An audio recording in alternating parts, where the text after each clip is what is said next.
রব্বে করিম, তুমি তাকাইয়া দেখো, বুড়া মানুষগুলো ঘরে যায় না, মা বোনরাও ঘরে যায় না, আমার কলিজার টুকরা সন্তান যুবকরাও ঘরে যায়।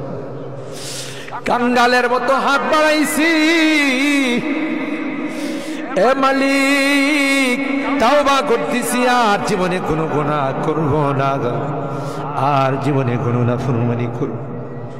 আল্লাহ ওয়াদা করলাম আর জীবনে কোনোদিন নামাজ ছাড়ব না, আর জীবনে কোনোদিন বেপরদায় চলবো না। ইয়া আল্লাহ মেহেরবানি করে আমাদের তাওবাগুলোকে কবুল করে নাও।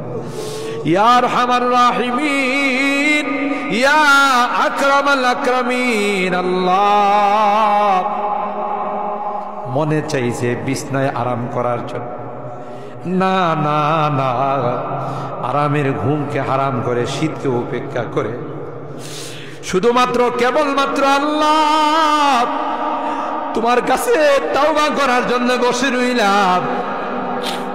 আমাদের গুনার কারণে যদি জাহান্নামে দিয়ে দাও, কে বাঁচাবে, কে আমাদেরকে জাহান্নাম থেকে রক্ষা করবে? ও মালিক, কিয়ামতের কঠিন ময়দানে আমাদেরকে তুমি গুনাহগার বলে ডাক দিও। ইয়া আল্লাহ, কোরআনের মধ্যে আছে জাহান্নামীরা জাহান্নামের আযাব সহ্য করতে না পাইরা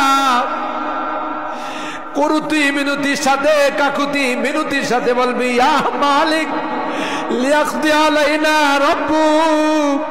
এ জাহান্নামের দারোগা মালিক ভাই, আর সহ্য হয় না, আর সহ্য হয় না, মালিক রে কো আমাদের জন্য কোনো ফায়সালা করে দে। 1000 বছর পর জবাব আসবে, ইন্নাকুম মাকিসুন। এই জাহান্নামে তোদেরকে থাকতে হবে, কোনো ডাকের সাড়া দেওয়া হবে।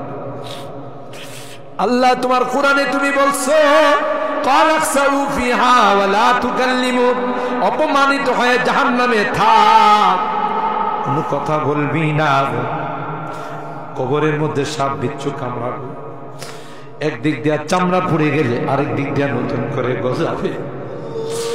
এ মালিক, দুনিয়ার কোন বিষাক্ত সাপ দেখলে বাঁচাও বাঁচাও করে চিৎকার করে, একটা নয়, দুইটা নয়, 99টা সাপ একে একে কামড়াবে।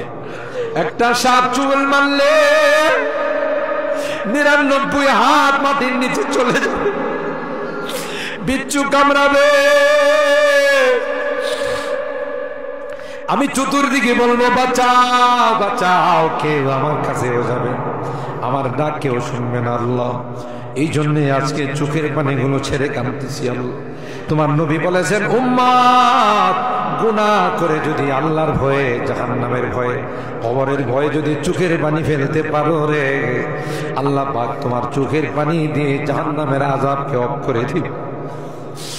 এ মালিক, এই বুড়া মানুষগুলো কান্দে, পর্দার আড়ালের মা বোনরা কান্দে, আল্লাহ আমার যুবকরা কান্দে, আলেম ওলামারা কান্দে।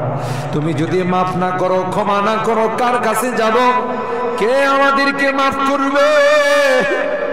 আমাদের তো দ্বিতীয় কোনো খোদা নাই, যার কাছে গিয়ে মাফ চাবো। আল্লাহ মেহেরবানি করে আমাদের তাওবাগুলোকে কবুল করে নেন।